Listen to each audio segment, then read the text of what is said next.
राधे राधे। कार्तिक माह के शुक्ल पक्ष के 11वें दिन देवउठान एकादशी मनाई जाती है।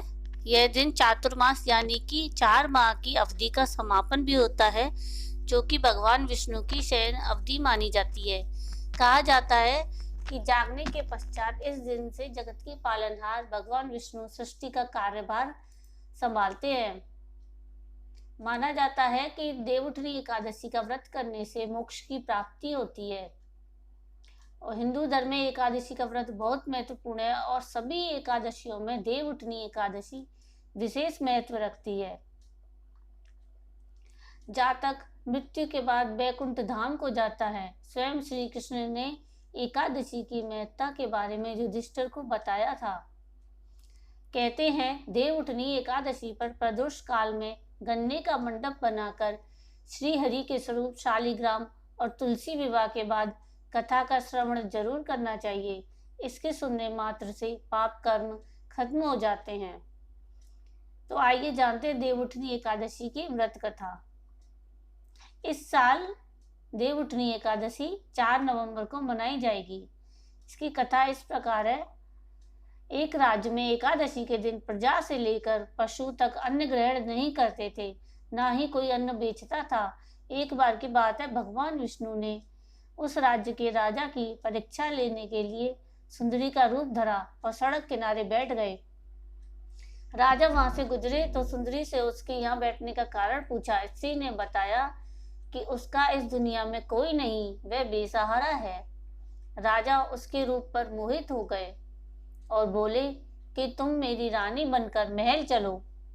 सुंदरी के वेश में श्री हरि ने उनकी बात स्वीकार कर ली, लेकिन एक शर्त रखी कि राजा को पूरे राज्य का अधिकार उसे सौंपना होगा और जो वह बोलेगी, खाने में जो बनाएगी, उसे मानना होगा।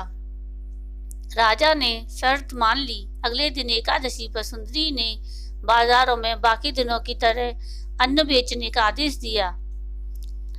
मांसाहार भोजन बनाकर राजा को खाने पर मजबूर करने लगी। तो राजा ने कहा कि आज एकादशी का व्रत है, मैं तो सिर्फ फलाहार खाता हूँ। तो रानी ने शर्त याद दिलाते हुए राजा को कहा कि अगर यह तामसिक भोजन नहीं किया तो मैं बड़े राजकुमार का सिर काट दूंगी। राजा ने अपनी स्थिति बड़ी रानी को बताई। बड़ी महारानी ने राजा से धर्म का पालन करने की बात कही और अपने बेटे का सिर काट देने को मंजूर हो गई। राजकुमार ने भी अपने पिता को धर्म ना छोड़ने को कहा और खुशी खुशी अपने सिर की बलि देने के लिए राजी हो गए। राजा हताश थे और सुंदरी की बात ना मानने पर राजकुमार का सिर देने को तैयार हो गए। तभी सुंदरी के रूप से भगवान विष्णु ने उन्हें दर्शन दिए और कहा कि ये तुम्हारी परीक्षा थी और तुम इसमें पास हो गए।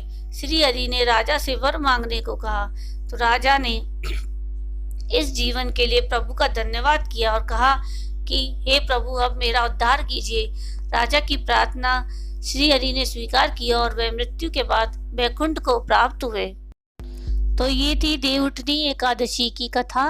पौराणिक मान्यताओं के अनुसार कार्तिक माह के शुक्ल पक्ष की देवउठान एकादशी तिथि को 4 माह की चिर निद्रा के बाद भगवान विष्णु जागते हैं और सृष्टि का संचालन करते हैं। अगर आपको मेरी ये कथा पसंद आई हो तो प्लीज़ इसको लाइक शेयर जरूर कीजिएगा और प्लीज़ मेरे चैनल को सब्सक्राइब कीजिएगा। राधे।